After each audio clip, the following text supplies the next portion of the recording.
Hello दोस्तों, क्या हालचाल। तो उम्मीद कर रहा हूँ कि आप लोग जो है बोर्ड एग्ज़ाम प्रिपरेशन कर रहे होंगे अच्छे से। और आज जो है हम लोग एनसीईआरटी का जो चैप्टर नंबर 7 है, class 12 physics part 1 alternating current, आज हम लोग उसका एक्सरसाइज प्रॉब्लम सॉल्व करेंगे। ठीक है, तो चलिए शुरू करते हैं। तो प्रॉब्लम 7.1 जो है वो क्या बोल रहा है कि एक 100 ohm resistor is connected to a 220 volt 50 hertz AC supply. और क्या फाइंड आउट करना है, what is the RMS value of the current in the circuit, और दूसरा है what is the net power consumed over a full cycle. तो ये उसका इस जो करस्पॉन्डिंग 7.1 प्रॉब्लम है उसका ये फिगर है कि एक रजिस्टर है 100 ओम का, जो कि एक एसी पावर सप्लाई से कनेक्टेड है। एसी पावर सप्लाई का जो सिंबल होता है ऐसे देते हैं, और इसका जो फ्रीक्वेंसी है, जो गिवन फ्रीक्वेंसी वो 50 हर्ट्ज है। हमें क्या निकालना है, RMS value of the current and net power consumed in a full cycle. RMS value root mean square value of current निकालना है आपको। Root mean square value of current को भी एक और नाम देते हैं कि जो कि हमारा एक वर्चुअल करंट होता है, इसको ये भी बोलते हैं कि it is a virtual current. तो इसकी वैल्यू हमें फाइंड आउट करनी है। ठीक है, तो हम कैसे फाइंड आउट करेंगे, देखिए यहाँ पे वोल्टेज दिया हुआ है, रेजिस्टेंस की वैल्यू दी गई है, तो करंट की वैल्यू तो हम निकाल ही सकते हैं। यहाँ पे जो वोल्टेज की वैल्यू जब दी गई है 220 वोल्ट, ये जो वोल्टेज की वैल्यू है एक्चुअली वो आरएमएस वैल्यू है। ठीक है, आप जानते हैं कि जो सोर्स में V is equal to V not sine omega T, ये होती है आपकी सोर्स की वैल्यू, जो voltage given value V is equal to V not sine omega T. इसमें ये जो वोल्टेज है वो कौन सा, एक्चुअली ये इंस्टेंटेनियस वैल्यू ऑफ वोल्टेज होता है, लेकिन ना तो ये 220 वोल्ट, ना तो ये वैल्यू है, ना तो ये वैल्यू है। ठीक है, वो कौन सी वैल्यू है, एक्चुअली वो VRMS गिवन है। ये VRMS is equal to 220 volt. ठीक है, तो इसको हमेशा जब भी कभी ऐसा दिया रहा है कि 220 वोल्ट है, 50 हर्ट्ज है, तो ये जो 220 वोल्ट होता है एक्चुअली वो VRMS वैल्यू दी गई होती है। ठीक है, तो अब बताइए कि जो पहला वाला होगा कि अभी हमको करंट निकालना है। तो चूंकि आपको पता है Ohm's law, V is equal to IR, तो V is equal to I into R। इसका मतलब VRMS is equal to IRMS into resistance हो जाएगा। So what is this IRMS, यही हमको फाइंड आउट करना है। तो IRMS इज इक्वल टू हो जाएगा आपका कि VRMS divided by capital R। तो VRMS क्या हो जाएगा आपका, VRMS की जो वैल्यू हो जाएगी वो हो जाएगी 220 डिवाइडेड बाई रेजिस्टेंस की वैल्यू जो हो जाएगी वो आपकी 100 है, राइट। तो इससे कैंसिल हो जाएगा, 22 divided by 10, that means it is 2.2 ampere. So this will be the answer. ये आपका आरएमएस वैल्यू हमारा इतना हो जाएगा। ठीक है, करंट की। नाउ दूसरा ये बोल रहा है कि find out the net power consumed in a full cycle. Net power consume in a full cycle मतलब क्या है, actually average power consumed in a full cycle. और आप जानते हैं कि average power consumed in a full cycle that is equal to VRMS IRMS, और ये होता है आपका cos फाई। चूंकि ये रेजिस्टेंस है, रेजिस्टेंस में आपको पता है कि जब रेजिस्टेंस में अगर आप I और वोल्टेज का जब आप फेज डिफरेंस देखेंगे, ये फाई क्या रिप्रेजेंट करता है, phase difference between current and voltage. लेकिन अगर ये प्योरली रेजिस्टिव सर्किट होता है तो उस केस में हमारा फाई की वैल्यू कितनी होती है, वो 0 होती है, क्योंकि करंट अगर V is equal to V not sine omega T है तो करंट भी I is equal to I not sine omega T ही होता है। दोनों के बीच में जो फेज डिफरेंस है वो 0 होता है। That means in this case pure resistive circuit phi is equal to क्या हो जाएगा आपका, phi is equal to 0 degree, this implies cos 0 degree that is equal to 1 हो जाएगा। इसका मतलब जो average power consumed over a full cycle, ये फॉर्मूला होता है VRMS IRMS। सो VRMS की वैल्यू क्या है आपको पता है, अभी हम लोगों ने यहाँ पे ऑलरेडी गिवन है VRMS, यानी कि एवरेज पावर जो कंज्यूम्ड होगा वो कितना होगा, VRMS that is 220 and IRMS that is equal to 2.2 ampere. That means what, just इसको मल्टीप्लाई कर देना है, 220 मल्टीप्लाइड बाई 2.2, और इसका जो आंसर हो जाएगा वो कितना होगा 484.0, और ये किस में जाएगा, वाट में। सो एवरेज पावर जो हुआ हमारा वो कितना हुआ, इसके बराबर हो गया। ठीक है, ये तो प्रॉब्लम 7.2 क्या चीज है कि the peak value of AC supply is 300 volt, मतलब वोल्टेज का जो पीक वैल्यू है वो 300 वोल्ट है। What is RMS value of voltage, या आरएमएस वोल्टेज पूछ रहा है। सेकंड में क्या है कि the RMS value of current in AC circuit is 10 ampere, और what is the peak current. इसमें क्या दिया हुआ है कि इसमें आपका आरएमएस वैल्यू दी गई है 10 एम्पियर और पीक करंट पूछ रहा है, ठीक है। तो इसका जो सोल्यूशन होगा वो कैसे हम करेंगे कि क्या क्या चीज़ गिवन है यहाँ पे। पहले वाले में अगर हम बात करें तो फर्स्ट वाले में कि क्या चीज़ गिवन है कि the peak value of AC supply is 300 volt, right. So peak value of AC voltage means what, it is V naught is equal to 300 volt, ये आपका गिवन है। आपको क्या निकालना है कि VRMS क्या होगा, then VRMS is equal to, आप जानते हैं since VRMS is equal to V naught upon √2, ये वैल्यू होती है। या इसको हम ऐसे भी लिख सकते हैं 0.707 इंटू V नॉट, ऐसा भी लिखा जा सकता है। अच्छा, ये कैसे डायरेक्ट लिख सकते हैं, इसको बड़े आसानी से लिख सकते हैं आप।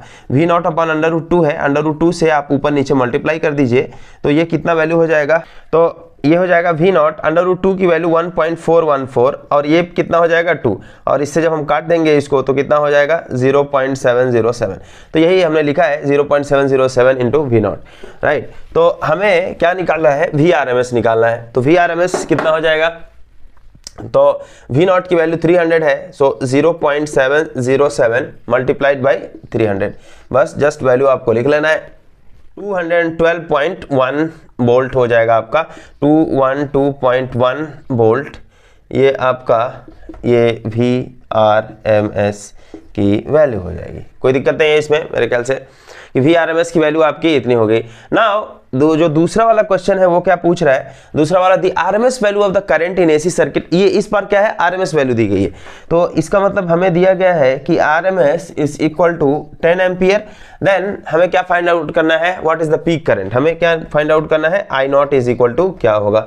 सो व्हाट इज I नॉट, तो आप जानते हैं कि I naught, since I naught is equal to what, it is √2 times क्या हो जाएगा IRMS √2 टाइम IRMS। तो जस्ट इसकी वैल्यू हम पुट कर देंगे तो I naught is equal to क्या होगा, √2 की value 1.414 multiplied by IRMS that is equal to 10 ampere, so it is 14.14 ampere. So I naught is equal to क्या हुआ, that is peak value of AC current is basically 14.4 ampere.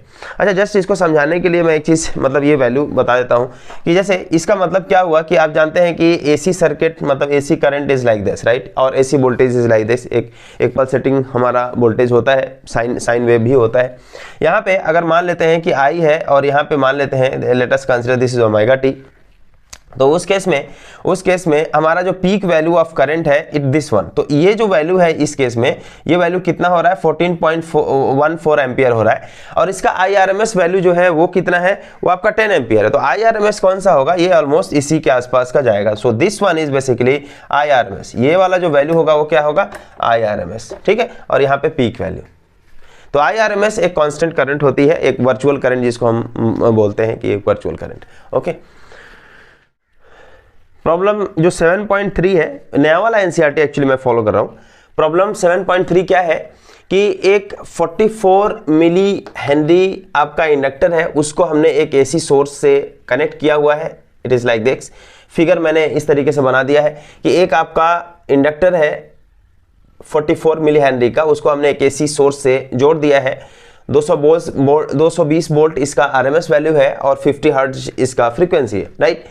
क्या हमें find out करना है, determine the RMS value of current, RMS value of current आपको find out करना है। कैसे फाइंड आउट करेंगे RMS वैल्यू, तो देखिए यहाँ पे इसका कैसे फाइंड आउट करेंगे। आपको पता है कि जो करंट होती है वो होती है हमारी voltage divided by resistance, right. Voltage divided bye जो हमारा रेजिस्टेंस होता है उसके बराबर होता है कि नहीं, since current is equal to voltage divided by resistance.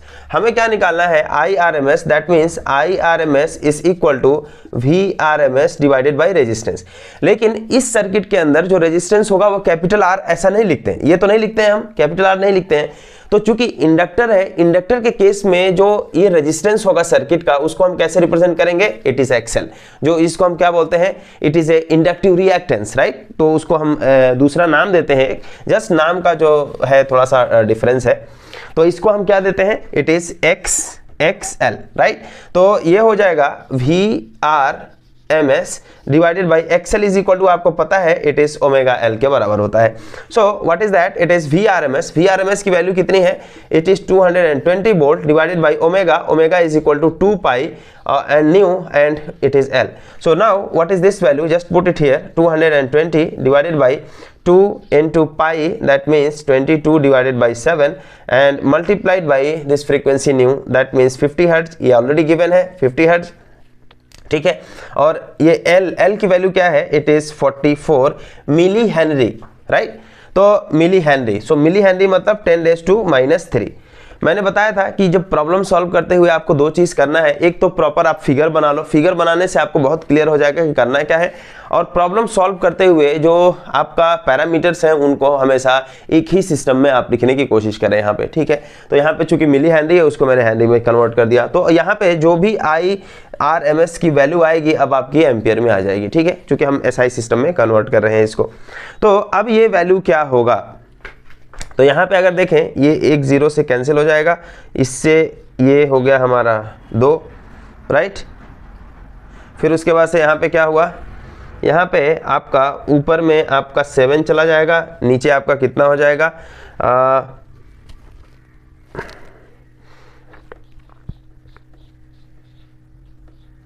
कैसे देखिए यहाँ पे ऊपर में 7, उसके बाद से ये आपका 22 मल्टीप्लाइड बाई 2 दैट इज 44 और 5 2 जा 10 और 10⁻⁻3 सो इट इज -2 और ये कितना हो जाएगा कि 7 इंटू 10⁻2 डिवाइडेड बाई 44। तो जब इसको हम सॉल्व करते हैं तो वैल्यू कितनी आती है, ये आती है 15.9 एम्पियर, ठीक है। जस्ट इसको सॉल्व कर लेना है।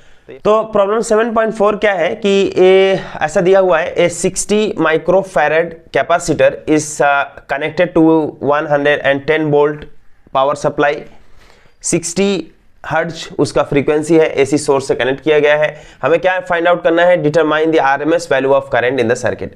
ये जो आरएमएस वैल्यू ऑफ करंट है हमें वो फाइंड आउट करना है। तो मैंने क्या किया है कि इसका एक फिगर बना दिया, तो फिगर यहाँ पे इस तरीके से आपने बना दिया है। तो हमें क्या निकालना क्या है, हमें करंट निकालना है। तो चूंकि करंट आप जानते हैं, अभी जस्ट इसके पहले हमने लिखा था IRMS is equal to VRMS divided by resistance होता है। चूंकि यहाँ पे ये कैपेसिटर है तो कैपेसिटर जो रेजिस्टेंस ऑफर करेगा वो चीज हम लिखेंगे, और उसको हम क्या बोलते हैं, कैपेसिटिव रिएक्टेंस, जिसको हम XC से रिप्रेजेंट करते हैं, राइट। कैपेसिटिव रिएक्टेंस जो रेजिस्टेंस होता है। तो गिवन क्या है, VRMS एक्चुअली ये गिवन है 110 वोल्ट, और यहाँ पे XC जो होता है वो कितना होता है, 1/ωc के बराबर होता है, राइट। और जब इसको हम ऊपर लेके जाएंगे तो 110 मल्टीप्लाइड बाई ωc, और ωc की जो होगा इसको आप ऐसा लिख सकते हैं 2 पाई न्यू इनटू c।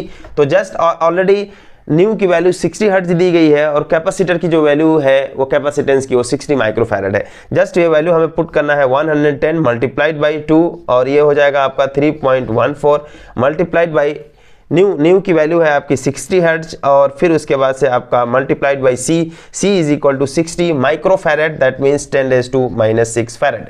तो जस्ट इसको आपको सॉल्व कर लेना है, और जब आप सॉल्व करेंगे तो वैसा भी लिख सकते हैं 11 multiplied by 2 multiplied by 3.14 multiplied by 36 into 10⁻⁻3, क्योंकि एक 0 यहाँ पे है, 1 2 3, तो 10⁻⁻3। इसको हम सॉल्व करेंगे तो ये कितना हो जाएगा, IRMS is equal to 2.5 ampere. Just इसको वेरीफाई कर लेना है, 2.5 एम्पियर के बराबर हो जाएगा। तो प्रॉब्लम 7.5 क्या बोल रहा है कि ये प्रीवियस ही प्रॉब्लम पे बेस्ड है। तो बोल रहा है कि प्रॉब्लम 7.3 में और प्रॉब्लम 7.4 में आपको निकालना है कि average power absorbed by each circuit in problem 7.3 and 7.4। Okay, तो प्रॉब्लम 7.3 मैंने जस्ट अभी हम लोगों ने सॉल्व किया। जस्ट अपनी कॉपी आप देखिए कि हमने ये चीज सॉल्व किया, इसमें IRMS वैल्यू निकाला है। VRMS यहाँ पे ऑलरेडी गिवन है कि VRMS कितना है, VRMS is equal to 220 volt है, और यहाँ पे IRMS अभी हमने निकाला 7.4 में कि 2.5 एम्पियर आ रहा है, और ये जो VRMS है इसके केस में 110 वोल्ट है, ये ऑलरेडी दिया हुआ है। तो यहाँ पे ये पूछ रहा है कि आपका जो पावर कंज्यूम्ड होगा वो कितना होगा।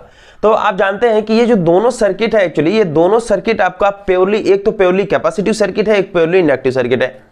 तो वोल्टेज, ये जो पावर, ओके, तो आपको क्या निकालना है कि what is the net power absorb by each circuit. तो पावर जो होता है absorb by the net by the circuit, या एक्चुअली ये क्या चीज पूछ रहा है कि it is asking what is the net power absorb by each circuit, that means average power in full cycle की बात कर रहा है। तो एवरेज पावर जो होता है, average power that is equal to V R M S I R M S, और ये क्या हो जाएगा कॉस फाई के बराबर होगा।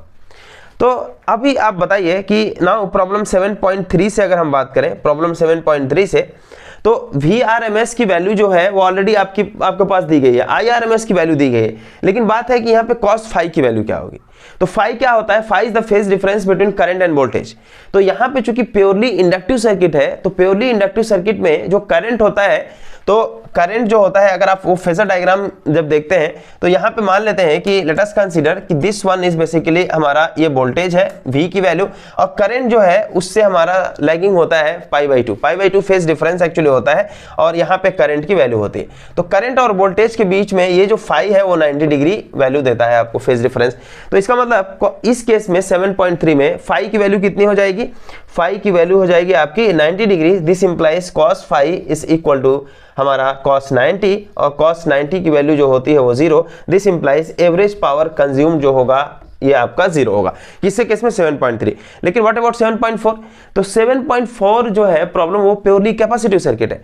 तो प्योरली कैपेसिटिव सर्किट में भी आपका क्या होता है, जस्ट यहाँ पे आपका एक वोल्टेज है, करंट एक्चुअली इधर चला जाता है, लेकिन होता है आपका ये भी पाई2 ही, ठीक। तो पाई2 होता है, तो उस केस में यानी कि इस केस में भी हमारा जो फेज डिफरेंस होगा वो आपका कितना हो जाएगा, वो आपका 90 डिग्री हो जाएगा फेज डिफरेंस।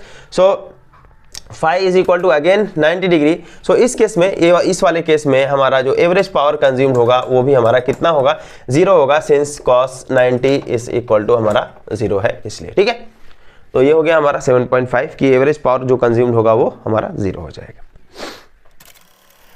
प्रॉब्लम 7.6 क्या बोल रहा है कि एक चार्ज्ड कैपेसिटर है जिसका कैपेसिटी जो दी गई है वो है 30 माइक्रोफैरड। एक इंडक्टर है जिसको सीरीज में कनेक्ट किया गया है ऐसा। तो इसमें जो फ्री ऑसिलेशन होगा उसका एंगुलर फ्रीक्वेंसी कितना होगा। तो एक्चुअली ये एलसी सर्किट है, एलसी ऑसिलेशन इसमें होगा। तो इसमें जो चार्ज ऑसिलेशन है बेसिकली उसमें आपका जो एंगुलर फ्रीक्वेंसी है उसकी वैल्यू हमें फाइंड आउट करनी है। तो आप जानते हैं कि आपका L दिया गया है, C दिया है, क्या है given, L is equal to 27 millihenry, that means it is 27 multiplied by 10⁻³ henry. और आपका कैपेसिटर दी गई है 30, कैपेसिटेंस की value 30 microfarad, that is 30 multiplied by 10⁻6 आपका फैरड।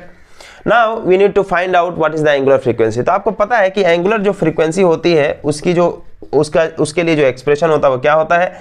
तो angular frequency omega is equal to 1/√LC. so 1/√L, L की value क्या है, it is 27 multiplied by 10⁻³ और यहाँ पे C की वैल्यू कितनी है, it is 30 into 10⁻6, राइट। ये हो जाएगा हमारा। तो इसकी वैल्यू कितनी आ गई आपकी 1/√81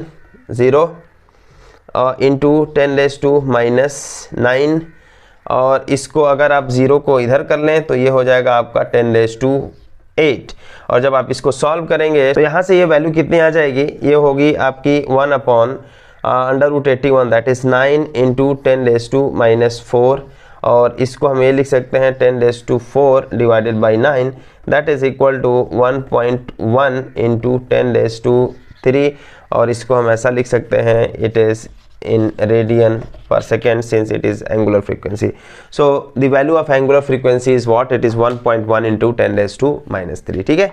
तो ये क्वेश्चन 7.7 क्या है, ए सीरीज LCR सर्किट, जैसा कि ये फिगर मैंने बना दिया है, ए सीरीज LCR सर्किट, L की वैल्यू 1.5 हेनरी, C की वैल्यू 35 माइक्रोफैरड, R की वैल्यू 20 ओम और वोल्टेज कितना है 220 volt.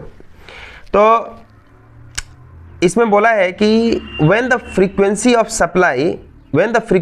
the supply that means external frequency that is equal to the natural frequency of the circuit that is omega naught। अगर omega naught या of course मतलब new not भी आप बोल सकते हो, क्योंकि हम एंगुलर फ्रीक्वेंसी ले रहे हैं इन जनरल, उसी को ही हम नेचुरल फ्रीक्वेंसी बोल देते हैं, लेकिन नेचुरल फ्रीक्वेंसी ऑफ कोर्स ये आपका न्यू नॉट होगा, ठीक है। तो ऐसा दिया हुआ है कि जब आपका जो ड्राइविंग फ्रीक्वेंसी है, जो आपका गिवन फ्रीक्वेंसी है, मतलब जो न्यू ओमेगा है, जो आपका गिवन फ्रीक्वेंसी है, बोल रहा है कि अगर वो आपका नेचुरल फ्रीक्वेंसी के बराबर हो, then what is the average power transfer to the circuit in one complete cycle. जो एवरेज पावर होगा, average power transfer to the circuit is equal to what in one complete cycle, क्या हो जाएगा। ठीक है, ये हमें फाइंड आउट करना है। तो कैसे फाइंड आउट करेंगे?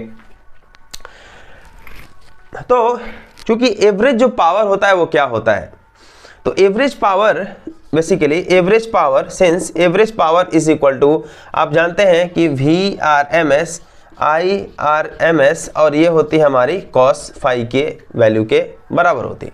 ठीक, तो यहाँ पे देखिए क्या क्या गिवन है। VRMS ये आपका 220 वोल्ट दिया हुआ है। IRMS निकालना है। So what is this IRMS? IRMS is equal to VRMS divided by Z। Actually इस केस में Z हो जाएगा नीचे इम्पीडेंस, तो Z इज इक्वल टू कितना होगा, ये हो जाएगा आपका VRMS divided by square root of R square plus XC minus XL square, ये हम जानते हैं। और चूंकि इन केस ऑफ, देखिए हमारा ये एक बहुत इंपॉर्टेंट चीज दिया गया है कि आपको जो एनालिसिस करना है वो किस में करना है, इन केस ऑफ रेजोनेंस। तो यहाँ पे इन केस ऑफ रेजोनेंस क्या हो जाएगा, इन केस ऑफ रेजोनेंस ये जो होगा आपका XC XL के बराबर होता है, यही रेजोनेंस कंडीशन होती है। इसका मतलब ये नीचे वाला टर्म जो होगा डिनोमिनेटर में वो कैंसिल हो जाएगा, और ये हमारा IRMS actually XC minus XL 0 हो जाएगा यहाँ पे, तो ये किसके बराबर होगा, VRMS डिवाइडेड बाई R के बराबर हो जाएगा। तो इससे हम पहले क्या करेंगे, IRMS की वैल्यू कैलकुलेट कर लेंगे। तो IRMS की जो वैल्यू होगी वो कितनी हो जाएगी, IRMS is equal to VRMS is equal to 220, और रेजिस्टेंस की वैल्यू कितनी है, रेजिस्टेंस की वैल्यू है आपकी 20, और ये आपका कितना हो जाएगा, दैट इज 11 एम्पियर। ये आपका IRMS की वैल्यू हमारी 11 एम्पियर निकली। ठीक है, अब ये रेजोनेंस के केस में हमें ये पूछ रहा है कि पावर कंज्यूम कितना होगा। रेजोनेंस के केस में एक्चुअली यहाँ पे आपका ये पूरी सर्किट एक तरीके से प्योर रेजिस्टिव की तरह बिहेव करेगी, क्योंकि यहाँ पे आपका जो फाई होगा वो किसके बराबर हो जाएगा। तो यहाँ पे दिया हुआ है कि in resonance case XC XL के बराबर हो जाएगा। इसीलिए जो हमारा IRMS और ये VRMS, यानी कि ये जो करंट हमारा होगा और वोल्टेज होगा उसके बीच में जो फेज डिफरेंस हो जाएगा वो कितना हो जाएगा, एक्चुअली 0, क्योंकि वो प्योरली रेजिस्टिव टाइप की हो जाएगी। ठीक है, तो इस केस में हमारा in case of resonance actually phi is equal to 0 degree हो जाएगा, क्योंकि ये प्योर रेजिस्टिव टाइप का सर्किट का बिहेवियर हो जाएगा। ठीक है, तो फाई इज इक्वल टू 0 होने से cos 0 की वैल्यू 1 हो गई, और इसलिए हमारा जो पावर, एवरेज पावर जो कंज्यूम्ड आएगा वो कितना आ जाएगा आपका, कि VRMS that is equal to 220 volt, IRMS that is equal to 11, and cos ये हो जाएगा आपका 0 degree that is equal to 1। तो ये कितना हो जाएगा, तो 2420 एक्चुअली वॉट, ये आपका average power consumed over a full cycle हो जाएगा। ठीक है, जो प्रॉब्लम 7.7 है वो दिया हुआ है, एक फिगर दिया हुआ है, अगर आप देखें तो उसमें LCR सर्किट है, जो कि ये फिगर दिया हुआ है। L की वैल्यू एक्चुअली दी गई है 5 हेनरी, C की वैल्यू 80 माइक्रोफैरड एंड R की वैल्यू 40 ओम। ठीक है, और इसमें 230 वोल्ट पावर सप्लाई दी गई है यहाँ पे, यानी कि VRMS दिया गया है 230 वोल्ट। तो पहला ये निकालना है, determine the source frequency which drives the circuit in resonance. Determine the source frequency which drive the circuit in resonance, that means resonant frequency निकालनी है हमको, कि when omega is equal to omega not. ठीक है, तो इसका मतलब ये हो जाएगा कि ये हमें क्या निकालना है, यहाँ पे हमें वो रेजोनेंट फ्रीक्वेंसी निकालना है, इनडायरेक्टली एक्चुअली रेजोनेंट फ्रीक्वेंसी, क्योंकि पूछ तो रहा है कि determine the source frequency which drives the circuit in resonance, that means omega is equal to omega not होने से ही वो रेजोनेंस में चला जाएगा। इसका मतलब ये हुआ कि अगर आप रेजोनेंट फ्रीक्वेंसी निकाल लें तो यानी कि जो ड्राइविंग फ्रीक्वेंसी होगी वो कितनी हो जाएगी, वही आपकी ओमेगा के बराबर हो जाएगी। So omega not is equal to कितना होता है, 1/√LC, इसको आपको पता है कि, तो ये कितना हो जाएगा 1/√ आपका L की वैल्यू आपकी कितनी है 5 हेनरी, और C की वैल्यू कितना है 80 × 10⁻⁻⁶, और ये कितना हो जाएगा आपका 1/400 × 10⁻⁻⁶, और ये कितना होगा, ये हो जाएगा 1/4 और ये हो जाएगा स्क्वायर रूट में 10⁻², इसको आप ऐसा भी लिख सकते हैं इंटू 10⁻⁻⁴ हो जाएगा कि नहीं हो जाएगा, और ये वैल्यू होगी 1/2 इंटू 10⁻⁻² और ये ऊपर चला जाएगा तो आपका 10⁻² divided by 2 that is equal to 100 divided by 2 it is 50 radian per second. तो हमारा जो रेजोनेंट फ्रीक्वेंसी हुआ वो कितना हुआ, 50 रेडियन पर सेकेंड हमारा ये रेजोनेंट फ्रीक्वेंसी हो गई। ठीक, रेजोनेंट फ्रीक्वेंसी। दूसरा वाला बी वाला जो पार्ट है वो क्या बोल रहा है, obtain the impedance of the circuit and amplitude of the current at the resonating frequency. तो रेजोनेटिंग फ्रीक्वेंसी में आपका क्या निकालना है, impedance of the circuit and amplitude of the current. ठीक है, तो हमें निकालना है कि रेजोनेंस कंडीशन में आपका इम्पीडेंस की वैल्यू क्या होगी और फिर उसके बाद से जो एम्पलीट्यूड ऑफ द करंट होगा वो क्या होगा। तो एम्पलीट्यूड ऑफ द करंट मतलब एक्चुअली वो पीक वैल्यू ऑफ करंट की बात कर रहे हैं। तो हमारा Z की वैल्यू क्या होगी, तो since impedance Z is equal to square root of R² plus XC minus XL whole square ये होता है। तो रेजोनेंस के केस में क्या होगा कि XC जो है वो आपका XL के बराबर होता है, इसका मतलब ये 0 हो जाएगा। This means Z is equal to R के बराबर हो जाएगा, इसका मतलब जो यहाँ पे R दिया गया है वो ही वैल्यू हो जाएगा एग्जैक्टली, दैट इज 4 आपका 40 ओम जो है वो Z की वैल्यू हो जाएगी। ठीक है, फिर उसके बाद से बोल रहा है कि पीक वैल्यू ऑफ करंट कितना होगा। तो इसका मतलब ये हुआ कि IRMS की वैल्यू कितनी होगी इस केस में। तो since IRMS is equal to VRMS divided by actually Z होता है, लेकिन चूंकि रेजोनेंट कंडीशन में पूछ रहा है तो ये Z किसके बराबर हो जाएगा, इनफैक्ट R के ही बराबर हो जाएगा, और इनफैक्ट रेजोनेंट कंडीशन में ये जो है आपका R के ही बराबर होगा। तो VRMS की वैल्यू कितनी है, तो VRMS की वैल्यू है आपका 230 और volt divided by resistance is equal to आपका 40। तो ये इससे कैंसिल हो जाएगा और ये कितना हो जाएगा 5.75 एम्पियर। ये आपका एक्चुअली IRMS हुआ, लेकिन IRMS की वैल्यू अगर ये हुई तो ये आपका एम्पलीट्यूड नहीं है। तो एम्पलीट्यूड जो होगा वो होगा पीक वैल्यू ऑफ करंट। तो पीक वैल्यू ऑफ करंट कितनी हो जाएगी, I0 that is equal to square root of 2 multiplied by IRMS। तो स्क्वायर रूट ऑफ 2 कितना होगा 1.414 मल्टीप्लाइड बाई 5.75 एम्पियर। तो जब इसको मल्टीप्लाई करेंगे तो 8.13 एम्पियर ये आपका पीक वैल्यू ऑफ करंट आपको मिल जाएगा। समझ में आ रहा है। तो ये हमारा हो गया सेकेंड वाला पार्ट, लेकिन इसमें एक पार्ट और है, जस्ट इसको नोट कर लीजिए फिर उसको भी बोलते हैं थर्ड वाला। यहाँ पे जो हमारा प्रॉब्लम थर्ड लास्ट वाला जो प्रॉब्लम है, determine the RMS potential drop across the 3 element of the circuit. ये आपका जो 3 एलिमेंट है रेजिस्टेंस, कैपेसिटेंस एंड इंडक्टेंस, इसके अक्रॉस जो आपका आरएमएस पोटेंशियल ड्रॉप होगा वो कितना होगा। तो हमें जस्ट आरएमएस देखिए पोटेंशियल ड्रॉप हमें निकालना है, पोटेंशियल निकालना है। पोटेंशियल इज इक्वल टू क्या होता है कि करंट इंटू रेजिस्टेंस। तो करंट की वैल्यू यानी कि इसके अंदर से जो IRMS, क्योंकि हमें आरएमएस पोटेंशियल ड्रॉप निकालना है, इसका मतलब IRMS जो करंट होगा वो कितना फ्लो हो रहा है। तो IRMS करंट की वैल्यू ऑलरेडी हमने निकाल के रखा है कि IRMS is equal to 5.75 ampere है। उसके बाद से इसके अंदर जो वोल्टेज ड्रॉप होगा वो कितना होगा, V is equal to IR हम करेंगे। फिर उसके बाद से यहाँ पे वोल्टेज ड्रॉप कितना हो जाएगा, V is equal to IRMS into ये जो है इसके क्रॉस जो रेजिस्टेंस होगा वो XC होगा, इसके क्रॉस XL, तो हम वहां से निकाल लेंगे। और जो फ्रीक्वेंसी की वैल्यू कंसिडर करेंगे वो क्या है, ऑलरेडी हमने निकाल के रखा है ओमेगा नॉट। ठीक, तो और फिर उसके बाद से इसमें पूछ रहा है कि show that the potential drop across the LC combination is 0 at resonant frequency. तो यहाँ पे जस्ट हम एक चीज यहाँ पे देखेंगे कि पहले वो निकाल लेते हैं कि कैसा होगा। तो VL जैसे मान लेते हैं कि रेजिस्टेंस के अक्रॉस जो वोल्टेज ड्रॉप होगा, और ये आपका VR इनफैक्ट हम RMS वैल्यू कंसीडर करें, RMS that is equal to क्या होगा, it is IRMS multiplied by that resistance. तो IRMS जो है वो कितना है 5.75 multiplied by resistance that is equal to 40 and that will be equal to what 230 volt. तो ये जो है हमारा 230 वोल्ट आता है।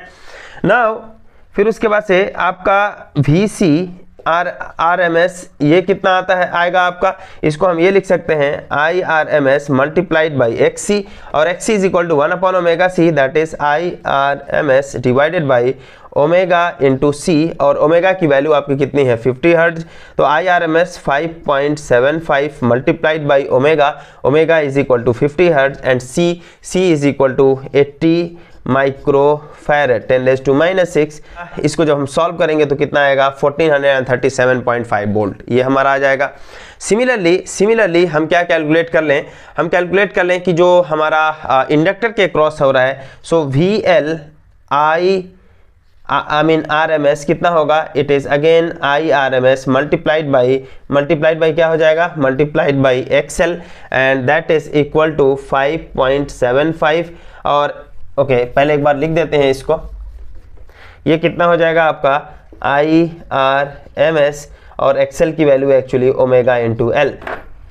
तो यहाँ पे IRMS की वैल्यू कितनी है, ये है आपका 5.75 और ओमेगा इज इक्वल टू 50 है, और फिर उसके बाद से L की वैल्यू एक्चुअली है 5, so you will get 1437.5 volt यहाँ भी आपको मिलने वाला है।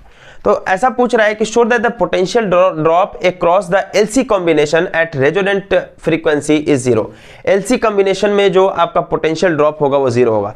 अगर LCR सर्किट में आप जस्ट फेजर डायग्राम देखें तो फेजर डायग्राम में आप देखते हैं कि यहाँ पे आपका क्या होता है, इधर आपका VR है आपका इधर, और इधर आपका VC है, और इधर आपका जो होता है वो VL होता है। इन जनरल VC और VL ये इक्वल नहीं होते, लेकिन इस पर्टिकुलर केस में अगर आप देखें तो इसके क्रॉस जो वोल्टेज ड्रॉप हो रहा है वो कितना हो रहा है, 230 वोल्ट इधर है, और फिर उसके बाद से यहाँ पे जो VC है वो कितना है, VC इज इक्वल टू 1437 है, 1437.5, और ये भी एक्चुअली 1437.5 वोल्ट ये आपका है। इसका मतलब ये हुआ कि इन दोनों का मैग्नीट्यूड एक्चुअली सेम है। इसका मतलब जो रिजल्टेंट होगा इसका इन दोनों का मतलब क्या होगा, यानी कि LC के केस में जो आपका जो वोल्टेज ड्रॉप होगा वो कितना होगा, वोल्टेज जो ड्रॉप होगा वो कितना होगा, it is VC minus VL, क्योंकि इन दोनों का रिजल्टेंट निकालना है। तो एक जो है आपका इधर है, दूसरा इधर है, तो रिजल्टेंट एक्चुअली क्या हो जाएगा, इन दोनों को जस्ट ऐड करेंगे, वो एक्चुअली फेजर डायग्राम में वेक्टर समेशन टाइप का है। तो ये कितना हो जाएगा 1437.5 minus 1437.5 that is equal to 0। So LC के केस में ये हमारा, इसीलिए यानी कि LC के केस में हमारा ये वोल्टेज ड्रॉप 0 हो गया, इसीलिए हमारा ये पूरा का पूरा जो वोल्टेज है आप देखेंगे कि रेजिस्टेंस के अक्रॉस जो वोल्टेज है वो 230 वोल्ट है, जो कि आपका ये गिवन वोल्टेज आपका था। ठीक है,